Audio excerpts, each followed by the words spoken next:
How is CFM dealing with this MAX situation in terms of assisting their customers? So what we've been doing, since the grounding of the MAX, we have kept producing engines and delivering engines to Boeing because Boeing is still producing engines and storing those, airplane and storing those airplane in Seattle, in the Seattle area. So producing those engines was of great support, to Boeing. And now we are focusing on two phases of the return to service. First, the deliveries of airplanes stored in Seattle. So we are putting the team together to support this return to delivery interface with the customers and support Boeing for any questions that our customers might have after a storage of engines for quite some time, because there are processes of depreservations of engines, and so we want to assist as much as we can.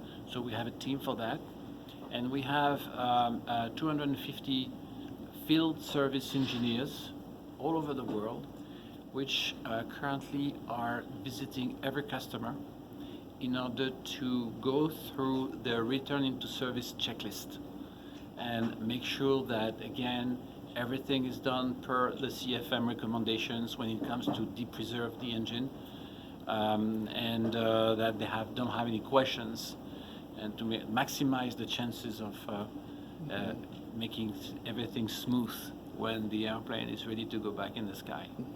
Not precisely with the MAX, but engines manufacturers have been in the eye of the storm in the latest years with some new aircraft programs.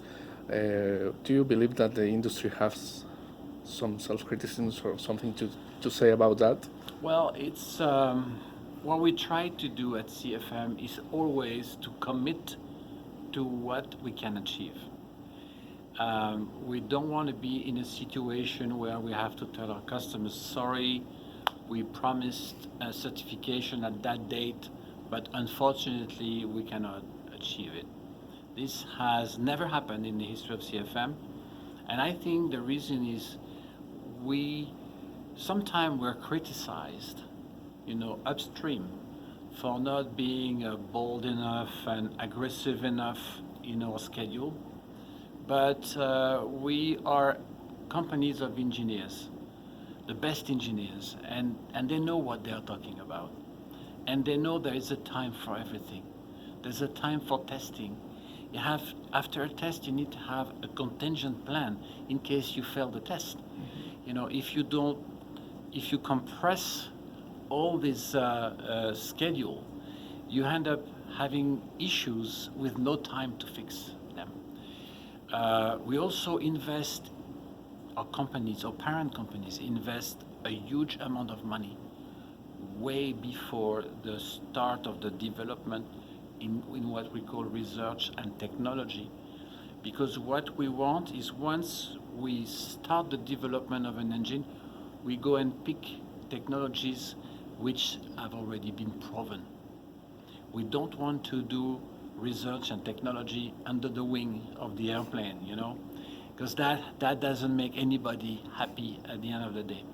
So with these two rules, commit to what you can achieve and do as much as you can upfront. Spend the money that is necessary to make your research and technology mature when you start the development.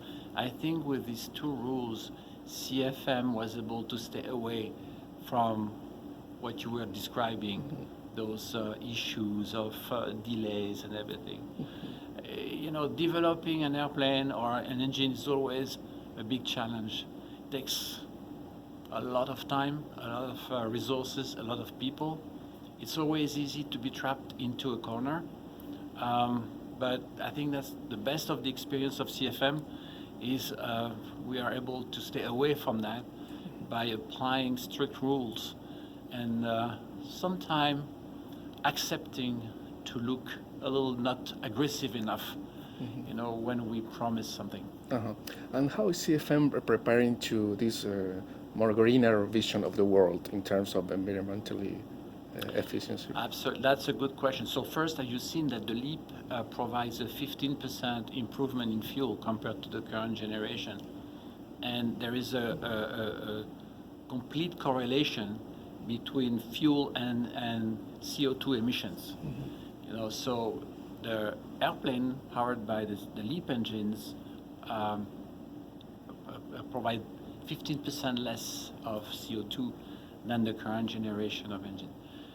What we're doing right now is we are thinking about the engines of the future. We don't think it's going to happen tomorrow. It's going to take some time. The Max and the Neo are brand new models, so they will fly for some more years. But in our business, we have to be ready way ahead. And so we're starting right now to develop the engine of the future, and we have set ourselves extremely high goals when it comes to performance and therefore emissions and noise, because we fully understand the direction that the world is going to, and we want to be a part of that. We want to be viewed as a company that care about the environment. And so we're going to spend a lot of money, a lot of testing, a lot of development, so that we have a technology that will bring a breakthrough when it comes to environment. For the And future. regarding Latin America, what can you tell us about your presence here? So we have today a pretty big presence in Latin America. Every country has their line flying the CFM56 or the LEAP. We have sold more than 1,000 LEAP engines already in Latin America. A great long-lasting relationship with our customers.